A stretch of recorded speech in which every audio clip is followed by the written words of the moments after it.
বেশ, এর সাথে একটু কাঁচা লঙ্কা আর পেঁয়াজ হলেই তো জমে যাবে একেবারে। হ্যাঁ, সবাই মিলে বসে একসাথে খাওয়ার মজাটাই আলাদা। এই যে সবাই মিলে একসাথে হয়েছি, এটার আনন্দটাই আসল রে। ফুলকে একদম ঠিক কথা বলেছে। শোনো, মাছ ভাজা তো হয়ে গেছে, এসো এবার সকলে বসে পড়ো দেখি। কিন্তু এতজন মিলে আমরা খাবো কোথায়? ওই তো কড়াই থালা যা যা আছে তাতেই ব্যবস্থা হয়ে যাবে গো। আমি দিদি মা কত রাত একসাথে হাসতে হাসতে ভাত মেখে খেয়েছি জানো। ওরাও খেয়েছে, এখন বড় হয়ে গেছে তো ভুলে গেছে সব।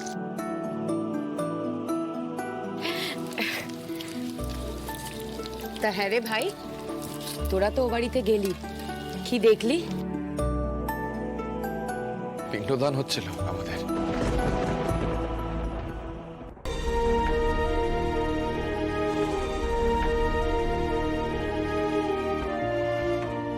মা বসেছিল আমাদের ছবিগুলোর সামনে।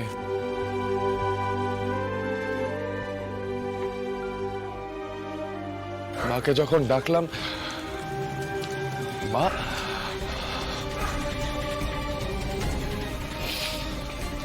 আর ওই রুদ্ররূপ স্যান্ডাল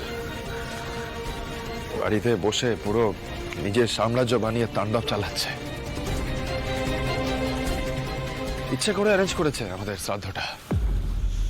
তাছাড়া আবার কি, এগুলো সব জামাইবাবু শয়তানি। সামাজিকভাবে আরো বেশি করে প্রমাণ করে দিতে চায় যে আমরা মৃত। কি আন্দাজ মানসিক টার্মোয়েলের মধ্যে দিয়ে যাচ্ছে ভালো মানুষগুলো। কি দোষ করেছে বলো তো? হ্যাঁ, আর ভাই দেবে কাকুমণি আর কাকিমণির অবস্থা কিন্তু খুব একটা ভালো না। ভালো হওয়ার কথাও নয়। তোরা পারলে একবার গিয়ে দেখা করে আসিস। মা কি আদৌ কথা বলতে পারলো ওদের সাথে? মানে সত্যিটা কি আদৌ জানাতে পেরেছে কিনা কে জানে।